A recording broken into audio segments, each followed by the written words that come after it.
सामाजिक विज्ञान से पाठ 10 उपनिवेशों का खात्मा और शीत युद्ध।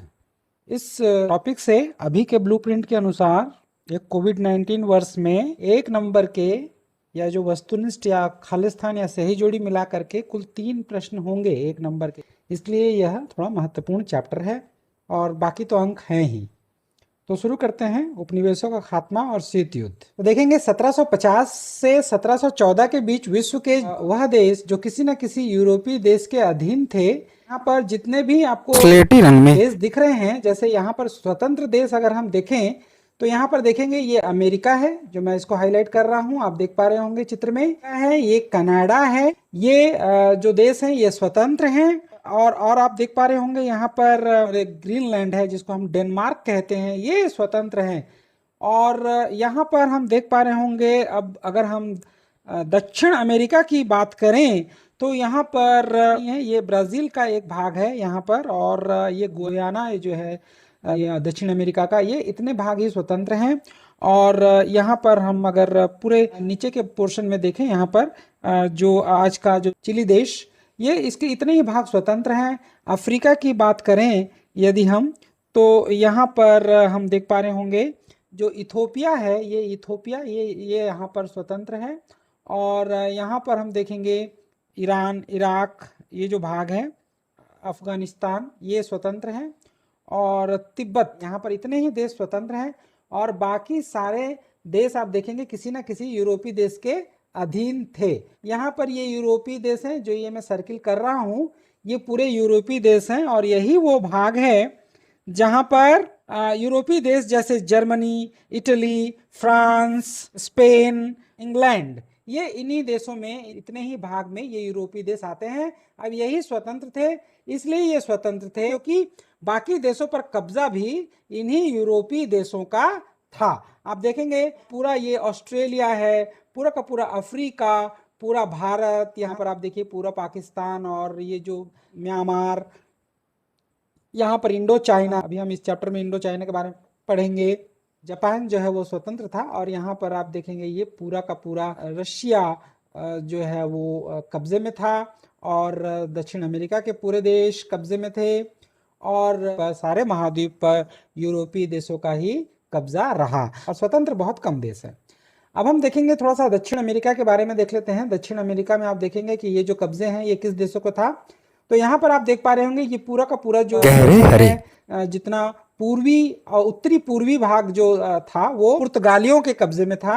और बाकी दक्षिण अमेरिका के जो देश हैं जैसे कि अर्जेंटीना, चिली, पेरू और कोलंबिया, ये जो आपका दक्षिण पश्चिमी जो भाग है वो स्पेन के कब्जे में है। और साथ ही यहाँ पर जो मैक्सिको वाला जो क्षेत्र है यह भी स्पेन देश के कब्जे में था। तो दक्षिण अमेरिका का, और मुख्य रूप से यहाँ पर आप देख पा रहे होंगे या तो स्पेन का कब्जा है या तो पुर्तगाल का कब्जा है, ये दोनों ही यूरोपीय देश हैं। फिर हम देखते हैं जो हमने क्लास 9th में देखा था बहुत सारे देशों का नाम, और वह किस महाद्वीप पे है, और वह साम्राज्यवाद है या उपनिवेश है। तो जैसे हम भारत देखेंगे सूची में तो यह उपनिवेश है। किसका उपनिवेश है? यह इंग्लैंड या ब्रिटेन का उपनिवेश रहा है। चीन हमने देखा, ये उपनिवेश रहा। अर्जेंटीना ये उपनिवेश रहा। यहाँ पर हम देखेंगे तो साम्राज्यवादी देशों में हम देखेंगे पुर्तगाल का, अभी देखा हमने दक्षिण अमेरिका पर किस तरह से उसका कब्जा था। पुर्तगाल, स्पेन साम्राज्यवादी देश हैं। उसके साथ साम्राज्यवादी देशों में हम यूरोपीय देश देखेंगे। फ्रांस का कब्जा रहा है किन किन देशों में। और साम्राज्यवाद देशों में इंग्लैंड है, इंग्लैंड जिसका भारत पर भी कब्जा रहा अविभाजित भारत में। और जापान, ये भी एक साम्राज्यवादी देश रहा जो स्वतंत्र रहा। और हम बाकी जितने देश थे जैसे ब्राजील, इंडोनेशिया, दक्षिण अमेरिका, मैक्सिको, हमने अभी देखा था मैक्सिको पर भी स्पेन का कब्जा था। लाओस और वियतनाम, इसमें कंबोडिया इस सूची में नहीं है। अगर इसमें लाओस, वियतनाम और कंबोडिया को हम मिला दें तो यह कहलाएंगे इंडो चाइना। इसी को इन देशों को, तीनों देशों को ही कहते हैं इंडो चाइना। तो इंडिया के लोग वहां पर निवास कर रहे थे, या तो चाइना का वहां पर बहुत बड़ा प्रभाव था क्योंकि उस कल्चर को भी वो समाये हुए थे, इसलिए उसको इंडो चाइना देश कहा जाता है, लाओस, वियतनाम और कंबोडिया को। आगे बढ़ते हैं हम यहाँ पर। और जर्मनी, इस सूची में देखिए जर्मनी जो उपनिवेश लिखा हुआ है, एक्चुअली जर्मनी भी साम्राज्यवादी देश ही होगा। तो ये त्रुटिपूर्ण है, थोड़ा सा इसको सुधार मानेंगे। अब हम आगे बढ़ते हैं। सबसे पहले हम देखेंगे उपनिवेशीकरण क्या है। तो उपनिवेशी शासन की समाप्ति और उन देशों को स्वतंत्र सरकारों के बनाने को ही, इस प्रक्रिया को ही हम उपनिवेशीकरण कहते हैं। उपनिवेशीकरण का मतलब किसी देश को आर्थिक, सामाजिक और राजनीतिक रूप से उसका लाभ लेना, इसे हम उपनिवेशीकरण कहेंगे। और उन्हीं देशों को यदि हम उपनिवेशी शासन को समाप्त कर दें और उन देशों को स्वतंत्र सरकार बनाने दिया जाए, वहां पर लोकतंत्र की स्थापना किया जाए या साम्यवादी सरकार की स्थापना किया जाए, तो ऐसे जो प्रक्रिया है, इस प्रक्रिया को ही कहा जाता है उपनिवेशीकरण। उपनिवेशीकरण में दो मुख्य होते हैं। एक होता है साम्राज्यवादी देश, जिन देशों का प्रभाव प्रभुत्व रहता है, जैसे ब्रिटेन, फ्रांस, इंग्लैंड, पुर्तगाल, जापान, ये सब साम्राज्यवादी देश थे। और उपनिवेश जो गुलाम देश थे, उसमें हम देखेंगे कोरिया जो देश है, Korea, south Korea, north Korea जो ही बटा हुआ है, भारत, इंडोनेशिया, वियतनाम और अफ्रीका के कई देश जैसे कि नाइजीरिया, अंगोला और नमीबिया, जितने भी तटीय क्षेत्र हैं, घाना, ये सारे के सारे देश उपनिवेश रहे यूरोपीय देशों के। तो इसे ही हम उपनिवेशीकरण कहते हैं, स्वतंत्र होना या वहां पर अपनी सरकार बनाने देना। अविभाजित भारत का ये चित्र आप देख पा रहे होंगे। अविभाजित भारत का ये जो चित्र है, इसमें देखेंगे पूरा का पूरा जो है पाकिस्तान ये इसमें शामिल है, और साथ ही साथ अब बांग्लादेश, जो आज का बांग्लादेश है, वह भी शामिल है। और यहाँ पर आप देख पा रहे होंगे जो म्यांमार है वह भी इसमें शामिल था। इतने भूभाग पर ब्रिटेन का कब्जा लगभग 200 वर्षों तक रहा। तो अब हम देखेंगे, यदि आजादी हम देखें तो भारत को उपनिवेशीकरण मिला 15 अगस्त सन 1947 के दिन। ठीक है, भारत को आजाद किया गया और वहां पर पाकिस्तान और भारत को दो भागों में विभाजित कर दिया गया। ये जाते जाते अंग्रेजों के द्वारा किया गया। अंग्रेजों ने भारत पर लगभग 200 वर्षों से भी अधिक समय तक शासन किया, जैसा कि मैंने आपको पहले बताया।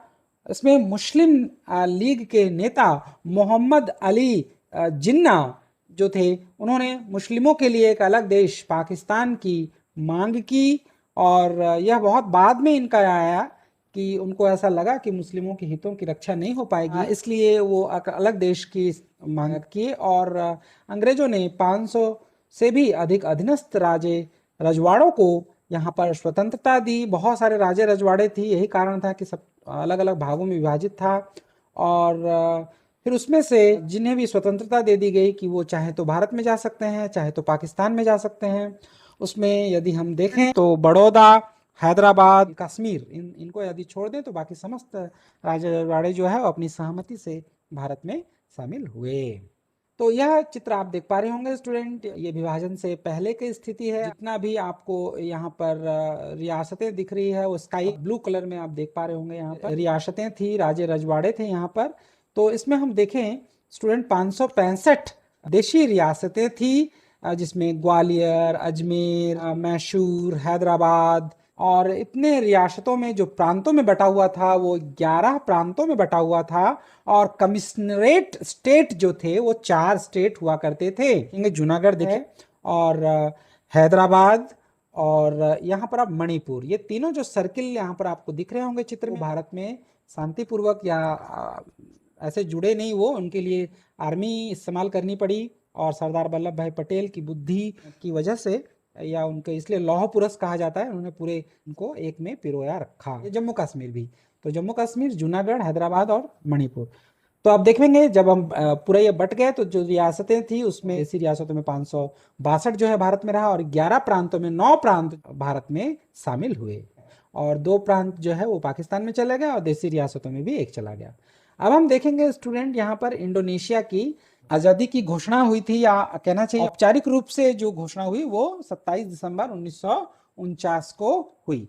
1830 से 1870, 40 वर्षों तक डच का अर्थ यहाँ पर इंडोनेशिया के किसानों पर कब्जा रहा। द्वितीय विश्व युद्ध के समय, जो द्वितीय विश्व युद्ध का समय रहा वो 1939 से 1945 तक, डचों को जर्मनी ने हराकर जर्मनी अपना साम्राज्य वहां, माने पूरा द्वितीय विश्व युद्ध के दौरान जर्मनी का कब्जा रहा। हिटलर का कहना चाहिए वहां उसके चाय के बागानों पर और उसके जो भी रबर के बागान थे उन पर कब्जे थे जर्मनी के।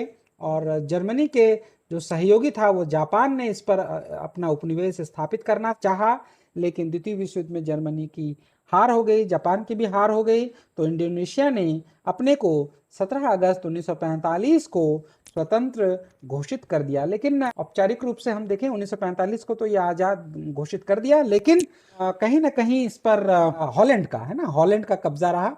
और 27 दिसंबर को ही 1949 को ही यह कहना चाहिए कि आधिकारिक रूप से ये स्वतंत्र हो पाया, है ना, इसकी अपनी सरकार स्थापित हो पाई। लेकिन अगर आज़ादी हम देखें कब हुआ, तो इसने अपने आप को 17 अगस्त 1945 को ही स्वतंत्रता घोषित कर दी इंडोनेशिया को, ये याद रखना है आपको। अब हम देखते हैं कि ब्रिटेन की सेना ने इंडोनेशिया पर नियंत्रण स्थापित कर लिया और बढ़ते विरोध को देखते हुए ब्रिटेन हॉलैंड मैंने आपको बताया जिसको हम नीदरलैंड कहते हैं, नीदरलैंड को सत्ता को सौंप कर हटना चाहा। ब्रिटेन माने इंग्लैंड, और हॉलैंड इंडोनेशिया छोड़ने से पूर्व इसके कई टुकड़े करना चाहता था, जैसे कि साम्राज्यवादी देशों की आदत थी, चाहे वो आप वियतनाम को ले लें, चाहे आप भारत को ले लें। जब भी वो स्वतंत्रता देना चाहते थे तो अपना एक कहना चाहिए एक रिमार्क छोड़ना चाहते थे, तो उसको वो भागों में विभाजित करना चाहते, जितने हो सके उसके टुकड़े कर देना चाहते थे।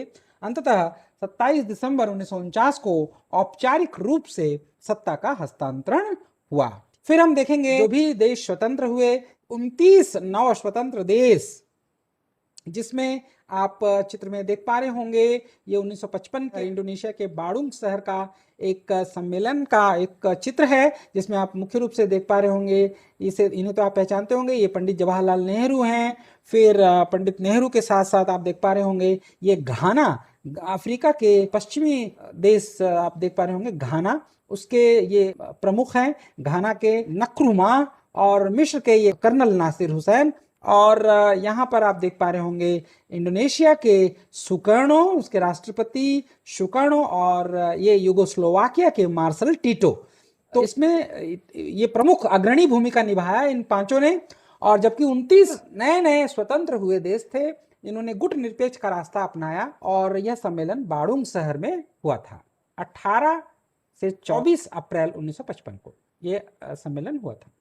अब हम अगला जो देश हमारा ले रहे हैं वी उपनिवेशीकरण का, वह है वियतनाम। तो वियतनाम भी 1945 को ही आजाद हुआ। देखेंगे 2 सितंबर 1945 को। इंडोनेशिया 17 अगस्त 1945 को आजादी घोषणा हुई थी, यहाँ पर 2 सितंबर 1945 को। और ऊपर आप देख पा रहे होंगे उत्तरी वियतनाम, जहां पर कुछ सैनिक आपको खड़े हुए दिख रहे होंगे, और नीचे का भाग को दक्षिणी वियतनाम। ये 2 भागों में इसको भी बांटा गया था बीच में, हालांकि ये दक्षिणी वियतनाम जो है वो खड़ा नहीं हो पाया अपने पैरों पर, और अंततः इन दोनों का फिर से विलय कर दिया गया। खुशकिस्मत थे ये देश। और यहाँ पर हम देखेंगे 3 देश, कंबोडिया, लाओस और वियतनाम। इन तीनों देशों को ही या संयुक्त रूप से हम इन्हें इंडो चाइना देश कहते हैं। तो वियतनाम और उसके पड़ोसी देश लाओस और कंबोडिया तीनों फ्रांस के कब्जे में रहे।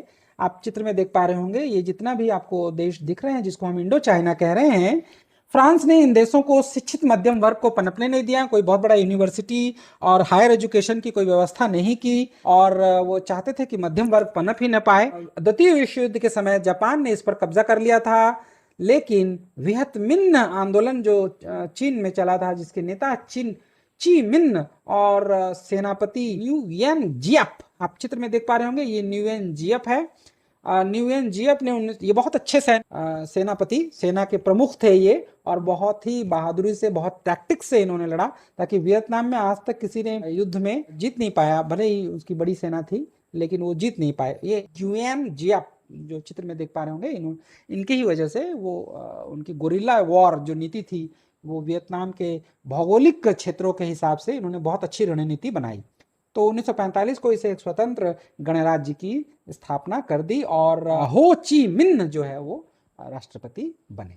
1954 को वियतनामी सेनापति जियप ने फ्रांसीसी सेना को हराकर आत्मसमर्पण करने के लिए मजबूत किया। देखिए आप ऐसे मुट्ठी दिखाते हुए, ये जियप का फोटो है, बहुत ही बहादुर सेनापति थे ये, और इनकी रणनीति बहुत बढ़िया तरीके से काम किया।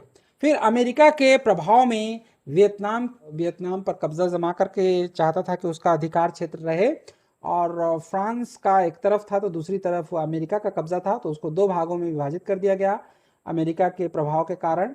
और 2 भागों में उत्तर वियतनाम और दक्षिण वियतनाम, जैसा कि हमने मैप में देखा, इसको 2 भागों में बांट दिया गया। तो वियतनाम की राजधानी वैसे हानोई है, तो वह उत्तर वियतनाम में है, हनोई शहर। तो आर्थिक रूप से वहाँ पर कुछ एक्टिविटी हो भी रही थी, लेकिन दक्षिण वियतनाम जो है वो अपने पैरों पर खड़ा नहीं हो पाया। तो उत्तर वियतनाम पर वियत मिन्ह का नियंत्रण था। अपने भू सुधार कार्यक्रम के हिंसक रूप के कारण ही सही वियतनाम एक प्रचलित नेता बनकर उभरे, क्योंकि उन्होंने भू सुधार आंदोलन वहां पर लागू किए और जितने भी जमींदार थे उनकी कई बार मतलब सेना के द्वारा उनकी हत्या कर दी गई, जिन्होंने भूमि सुधार आंदोलन का विरोध किया। तो इस तरह से खून खराबा या हिंसक रूप के कारण ही सही, लेकिन गरीबों के बीच, गरीब किसानों के मध्य हो चिन मिन जो थे, उनके जो प्रमुख थे, वो बहुत अच्छे बड़े या प्रचलित नेता, पॉपुलर नेता बन करके उभरे। वियतनाम एक ऐसा देश है जो 1955 से 1975 तक अमेरिका से युद्ध लड़ा और सोवियत संघ की सैनिक सहायता से वह जीत गया, मतलब वियतनाम जीत गया। तो अमेरिका उस पर कब्जा जमाना चाहता था और अमेरिका ने उसको दो टुकड़े करवाए थे, उत्तरी वियतनाम और दक्षिणी वियतनाम। लेकिन सोवियत संघ की सहायता से, यहाँ पर आप देख पा रहे होंगे, लगभग 20 सालों तक वह गृह युद्ध का वहां छिड़ा रहा, लेकिन इसके बावजूद भी अमेरिकी सैनिक वहां पर पूरी तरह से अपना काबू नहीं पा पाए। उसमें न्यूगियन जियप का बहुत बड़ा रोल था।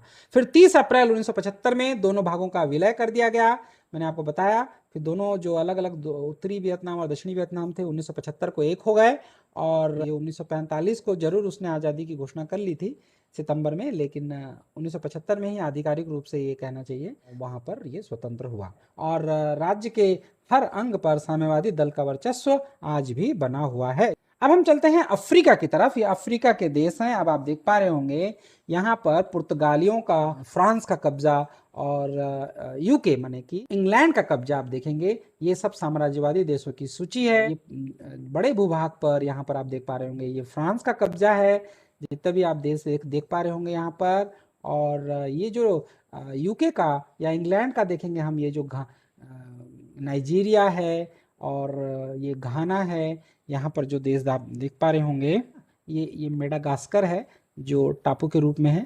तो इतना जो देश हैं यहाँ पर आप देखेंगे फ्रांस का कब्जा है, और बड़े भूभाग पर यहाँ पर यूके यानी इंग्लैंड का भी कब्जा है। और कुछ भागों पर, जैसे यहाँ पर आप चित्र में देख पा रहे होंगे, माली और मोरक्को देश के यहाँ पर है, मोरक्को। और यहाँ पर हम देख पा रहे होंगे सूडान है। तो ये जो देश हैं, इन देशों पर स्पेन का कब्जा है। और इटली का भी कुछ भागों पर यहाँ कब्जा है। नॉर्थ में हम देखेंगे इजराइल और लीबिया के आसपास, ये जो लीबिया यहाँ पर जो देश थे, यहाँ पर इसका कब्जा था इटली का। तो ये पूरा 1913 का ये तस्वीर है। आप देखेंगे यहाँ पर लगभग पूरे खनिज और जमीन के अंदर जितने भी अयस्क थे, उस पर जितने भी यूरोपीय देश थे, वो सारे का सारा इन्होंने इसको उपनिवेशों में बांट दिया। बिल्कुल। तो आप चित्र में, वीडियो में देख पा रहे होंगे, ये पूरी तरह से गुलाम के अधीन था और 2011 में जाकर के इसकी अंतिम जो क्रम था वो टूटा या आजाद होना शुरू हुए। तो देखिए आप, उपनिवेशीकरण हुआ और 2011 में जाकर के ये सारे देश अफ्रीका के पे स्वतंत्र हुए। इस वीडियो में आप सन के हिसाब से, यहाँ पर मीटर चल रहा है, आप देखेंगे किस क्रम में ये आजाद होते गए। ठीक। सन 1870 में अफ्रीका में केवल 10% भूभाग पर ही यूरोपीय देशों का अधिकार था, लेकिन 1914 आते आते यहाँ पर लगभग 90% भागों पर यूरोपीय देशों का कब्जा हो गया। सिर्फ अगर हम छोड़ें तो यूथोपिया को और लाइबेरिया को छोड़ दिया जाए, यही दोनों स्वतंत्र देश बचे, इसलिए 90% भाग बोल रहे हैं, नहीं तो 100% हो जाता 1914 तक।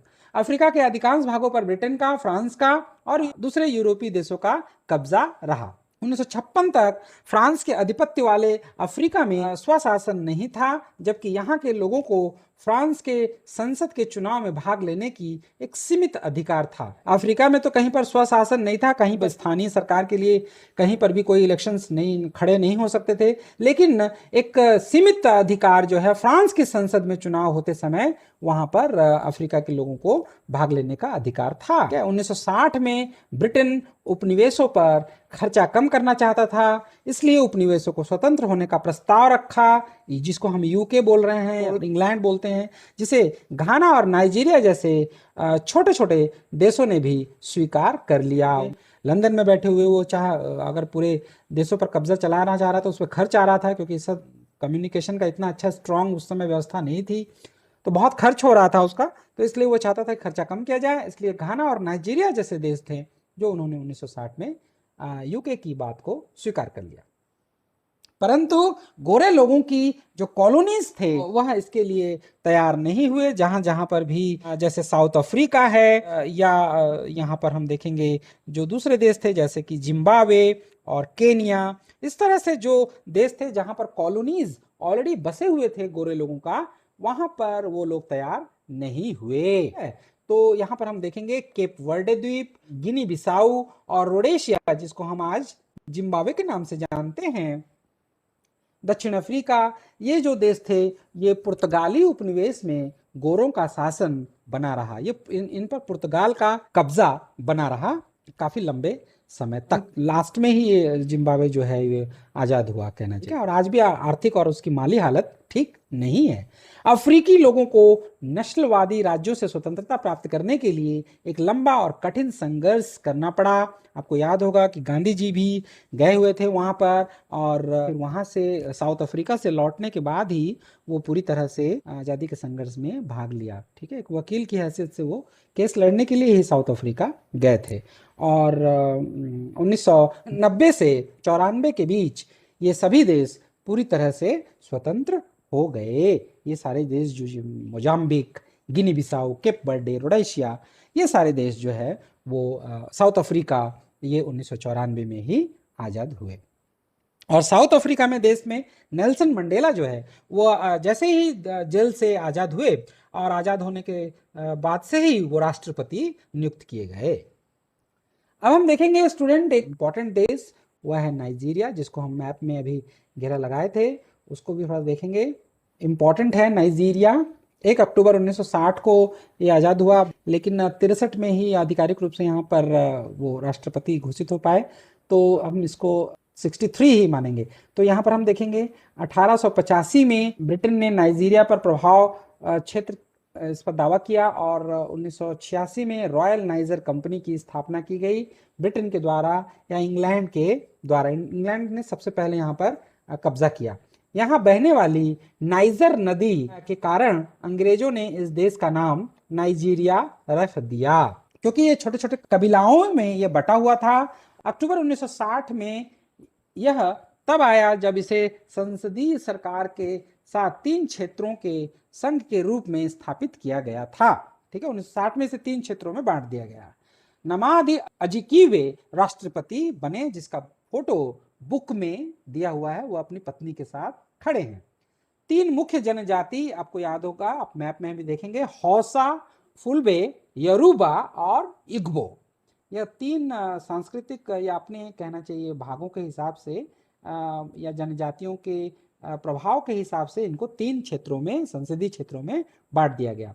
हौसा फुलाबे, जिसमें राष्ट्रपति नमादी अजिकीवे भी आ रहे थे, और योरूबा और इग्बो। 1966 में नमादी अजिकीवे की हत्या कर दी गई और सैन्य शासन लागू हो गया।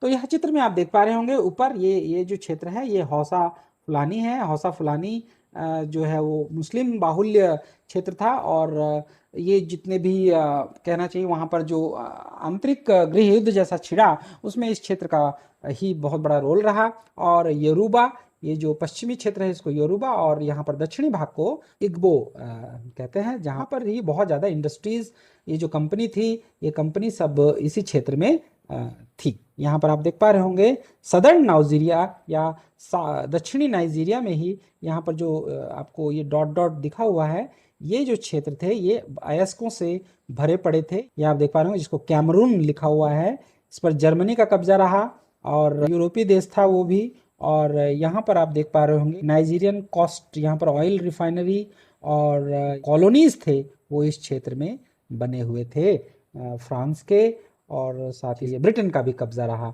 तो ये सारे खनिजों और अयस्कों के कारण ही यहाँ पर विदेशी कंपनियों का कब्जा बना रहा। अंततः 1999 में नाइजीरिया में प्रजातांत्रिक सरकार का चयन किया गया, लेकिन अभी भी वहाँ के महत्वपूर्ण जो प्राकृतिक संसाधन है, खनिज तेल के उत्खनन है, इन पर विदेशी कंपनियों का ही नियंत्रण बना हुआ है। अब हम देखते हैं भारतीय स्वतंत्रता आंदोलन और वियतनाम राष्ट्रीय आंदोलन में क्या समानताएं थी। इन समानताओं को हम देखते हैं वियतनाम में और भारत में कैसे हुए। तो दोनों देशों में गरीब किसान मजदूर संगठनों ने जमीनी स्तर पर आंदोलन प्रारंभ किया और मध्यम वर्ग के द्वारा ही यह आंदोलन चलाया गया। दोनों देशों में आंदोलनों में महिलाओं का योगदान बहुत अधिक रहा। जैसे भारत में सरोजनी नायडू, ना, कमला नेहरू, इस तरह से जो महिलाओं का भी योगदान इसमें बढ़ चढ़कर रहा। अब हम असमानताएं देखते हैं कि दोनों के बीच में, भारत का और वियतनाम के बीच क्या असमानताएं थी। तो उसमें हम देखें राष्ट्रीय आंदोलन में, तो भारत में आंदोलन ब्रिटिश सरकार के अत्याचार के खिलाफ था, क्योंकि वह अपना अधिकार जमाए हुए था वहां पर। जबकि वियतनाम में चीनी छत्रछाया में, माने चीन के सहयोग से फ्रांस और अमेरिका के जो कॉलोनीज थी उनके विरुद्ध था। तो ये अंतर था। भारत में राष्ट्रीय आंदोलन महात्मा गांधी जी के नेतृत्व में और वियतनाम में हो ची मिन्ह के नेतृत्व में यह आंदोलन लड़ा गया। यह भी एक अंतर है, क्योंकि दोनों के नेता जो है अलग अलग व्यक्ति थे। फिर तीसरा हम देखेंगे, भारत 1947 में स्वतंत्र गणराज्य बना, जबकि वियतनाम जो है 1945 में स्वतंत्र होकर भी गणराज्य बनने में, आपको तो यहाँ पर पता है कि यह 75 में ही जाकर के विलय हुआ दोनों देश, उत्तरी वियतनाम और दक्षिणी वियतनाम का। तो स्वतंत्र गणराज्य बनने में लगभग 30 वर्ष या 3 दशक का समय यहाँ पर लग गया। 20 वर्षों तक तो अमेरिका का ही कब्जा रहा। तो आजाद तो हुआ, लेकिन गणराज्य वहां पर बनने में काफी समय लग गया, लगभग 3 दशक। ये अंतर है वियतनाम और भारत के उसमें। फिर हम देखते हैं स्टूडेंट, अंतिम हमारा जो टॉपिक है वह है शीत युद्ध और सोवियत रूस का विघटन। तो शीत युद्ध में आप देख पा रहे होंगे यहाँ पर चित्र में, शीत युद्ध विश्व युद्ध के बाद सोवियत संघ और उसके आश्रित देश, जितने भी आश्रित देश थे, वो सारे देश मिलाकर के उन्होंने union of Soviet socialist Republic, जिसे हम यूएसएसआर के नाम से जानते हैं, इसकी 30 दिसंबर 1922 को इसकी स्थापना की गई। और दूसरी तरफ हम देखेंगे संयुक्त राष्ट्र अमेरिका और उसके सहयोगी देश, पश्चिमी यूरोपीय देश मिल करके जो इसके बीच जो भू राजनीतिक तनाव की स्थिति 1945 से, माने द्वितीय विश्व युद्ध के समाप्ति के बाद से ही 1991 तक, क्योंकि 1992 में जाकर के यूएसएसआर जो है ये भंग हो गया और इसमें रूस जो है और बाकी देश जो है इसके सहयोगी देश अपने आप को स्वतंत्र हो गए। तो तब जाकर के ये शीत युद्ध की स्थिति समाप्त हुई। तो आप चित्र में देख पा रहे होंगे, ये जो बाईं तरफ है ये अमेरिका और दूसरे देश हैं, जो अमेरिका के सहयोगी देश, और यहाँ पर आप राइट साइड में देख पा रहे होंगे ये यूएसएसआर। तो इन दोनों के बीच में जो स्थिति बनी रही भू राजनीतिक तनाव की अवधि, इसी को शीत युद्ध कहा जाता है, जो बिना हथियारों से लड़ा गया।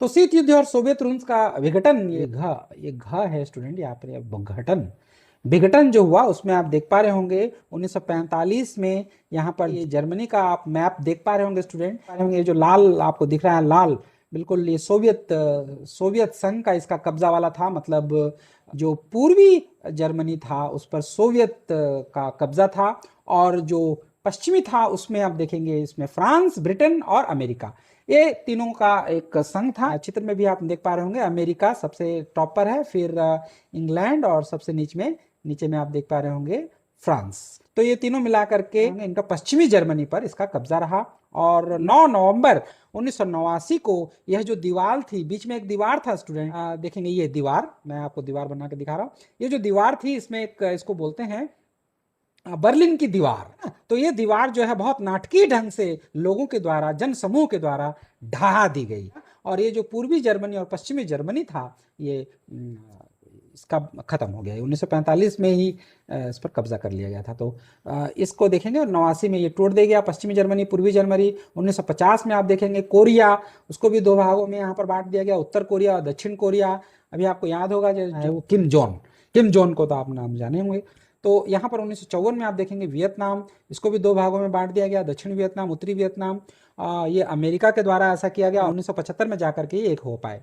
1947 में भारत को भी आजाद किया गया, जिसको पाकिस्तान और भारत 2 भागों में बांट दिया गया। आप स्टूडेंट याद रखने के लिए, ये राइट साइड के जितने देश हैं आप देख पा रहे होंगे इस मैप में, इस पर सोवियत संघ का, ये यूएसएसआर का ही कब्जा रहा। ये सब लाल, इस पर इसका झुकाव, जैसे भारत किसी गुट में नहीं था, लेकिन इसका झुकाव, क्योंकि पाकिस्तान था, इसका झुकाव जो है वो अमेरिका की तरफ हो गया, इसलिए भारत जो है न चाहते हुए भी उसका झुकाव सोवियत तरफ के, बाकी ये पूरा इस तरफ ये अमेरिका आ गया और ये राइट साइड वाले ये यूएसएसआर की तरफ चले गए। तो शीत युद्ध का क्या प्रभाव है स्टूडेंट देख लेते हैं। शीत युद्ध का प्रभाव ये हुआ कि अमेरिका एक महाशक्ति बनकर उभरा और प्रत्येक देशों को अस्त्र शस्त्र और सेनाओं पर खर्च करने के लिए, अपने सेना को मजबूत करने के लिए बाध्य हुआ और पूरा विश्व परमाणु हथियारों के खतरे में रहने के लिए विवश होना पड़ा, क्योंकि आपको पता है कि 1945 में नागासाकी और हिरोशिमा पर परमाणु बम गिराए गए थे अमेरिका के द्वारा। उसके बाद यूएसएसआर या रूस जो है वो परमाणु बम बनाने में जुट गया और इसके बाद देखते देखते सारे जो देश हैं वो परमाणु बम बनाने की होड़ में लग गए। फिर एक आतंकवाद की शुरुआत हुई, क्योंकि ये दोनों देश सामने आकर के भले ही हथियारों से नहीं लड़ा गया, लेकिन एक दूसरे के प्रभाव क्षेत्र को कम करने के लिए यहाँ आतंकवाद का सहारा लिया, स्पेशली अमेरिका के द्वारा सोवियत रूस के खिलाफ। और यही आगे जाकर के बाद में अमेरिका के लिए ही आज की डेट में वो सिरदर्द बना हुआ है। इसकी शुरुआत अमेरिका ने ही की है। इस तरह से ये जो टॉपिक है यह समाप्त हुआ और ये कुछ होमवर्क थे, इसको करके भेज के दिए हुए ईमेल आईडी पर आप भेज सकते हैं। ठीक है स्टूडेंट।